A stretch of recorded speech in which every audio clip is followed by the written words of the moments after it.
Saudara, meski sudah diisolasi, jumlah warga positif COVID-19 di Dukuh Plosoarum, Desa Sekarsuli, Klaten Utara, Jawa Tengah bertambah 24 orang. Dari hasil swab susulan, warga yang positif bertambah lagi menjadi 24 orang yang semula hanya 8 orang. Meski 3 RT sedang diisolasi, warga tetap beraktivitas seperti biasa dengan pengawasan Satgas COVID-19.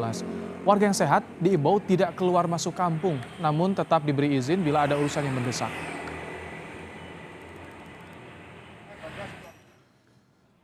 Untuk menekan peningkatan angka penyebaran COVID-19 di Jawa Tengah pasca libur Lebaran, Gubernur Jawa Tengah Ganjar Pranowo menyebut akan mempercepat sistem vaksinasi. Pemprov Jawa Tengah menargetkan pekan depan vaksinasi dosis pertama untuk lansia terlaksana 100% dengan menggunakan vaksin yang tersedia saat ini. Selain itu, Ganjar Pranowo menyebut jika Pemprov Jawa Tengah akan menindak tegas kerumunan dan tempat wisata yang tidak patuh protokol kesehatan di Jawa Tengah.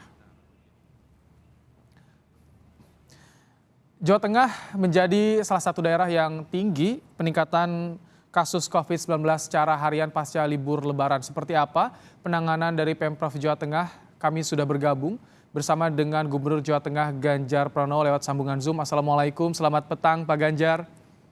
Waalaikumsalam, selamat petang. Baik, Pak Ganjar, tadi disampaikan tim liputan di lapangan di Jawa Tengah 906 kenaikan harian untuk hari ini Pak Ganjar.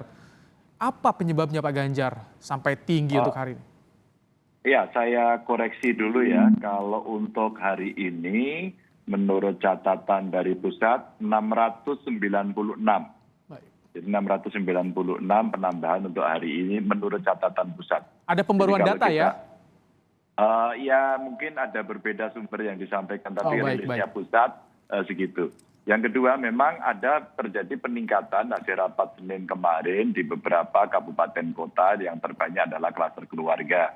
Dan kemarin Pak Wamenkes dalam rapat juga meminta kepada kita untuk meningkatkan atau melakukan percepatan vaksinasi. Maka kami meminta dari kondisi existing di Jawa Tengah, kami minta kepada kawan-kawan di kabupaten kota untuk meningkatkan dari kondisi existing ditambah sampai 100%. Kita latihan dulu karena target dari Pak Menkes kalau bisa di bulan Juli kita sudah bisa mampu meningkatkan kapasitas sampai dengan 300%.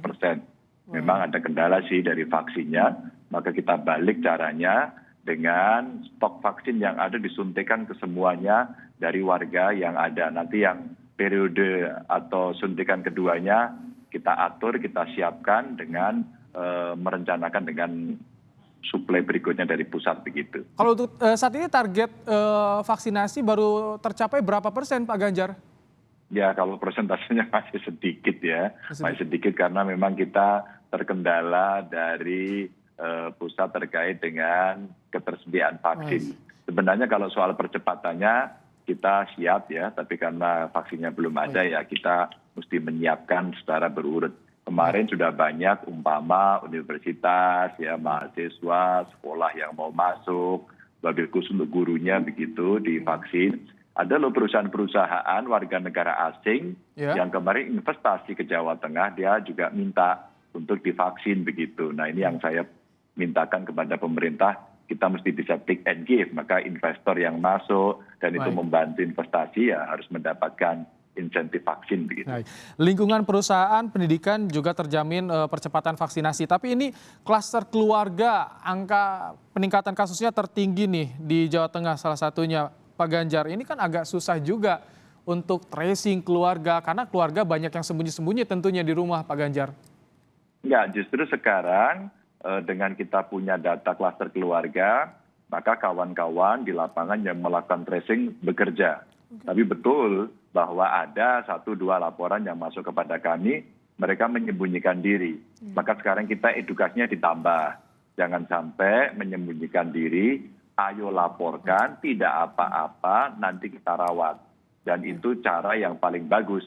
Maka dengan fasilitas seperti antigen yang bisa dilakukan untuk melakukan tracing ya di awal, gitu, menurut saya, maksud saya testing di awal untuk rapid dulu, itu sangat membantu melakukan percepatan. Dan ini kan kalau kita melihat, oh ada reaktif, langsung nanti kita bawa kepada PCR. Nah cara-cara ini sebenarnya jauh lebih penting. Maka saya terima kasih Babinsa, Babin Kamtipmas, tokoh agama, tokoh masyarakat, teman-teman di Satgas Jogotongo begitu ya. Mereka bisa menyampaikan kepada kita. Ya edukasinya nggak boleh berhenti.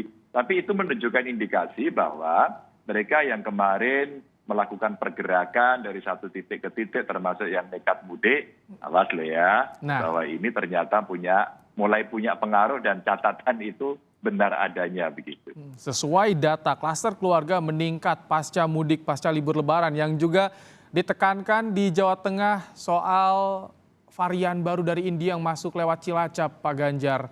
Seperti apa penanganannya sejauh ini Pak Ganjar? Data terkininya bagaimana? Betul. Ini yang menjadi catatan dan konsentrasi kami. Sehingga yang ada di Cilacap, Pak Bupati Cilacap, Forkompimda semua sudah melaporkan kepada kami. Dan sekarang kita lagi melakukan tracing ya. Setelah para nakesnya juga positif, maka sekarang kita isolasi terpusat. Nah sekarang tracing kita lakukan pada keluarga nakesnya. Nah keluarga nakes ini penting. Maka kemarin kami menyampaikan kepada Pak Wamen agar kita menyiapkan diri di Jawa Tengah untuk ada lab yang bisa mengolah atau menangani soal tes genome sequence ini.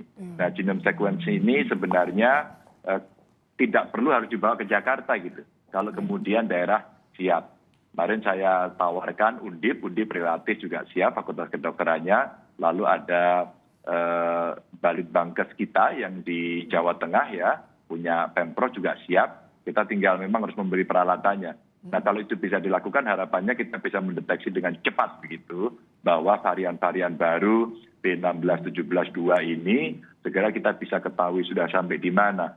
Apakah benar nanti para virolog kita harapkan untuk bisa menjelaskan, untuk meneliti ini sebenarnya masih droplet atau sudah airborne gitu ya.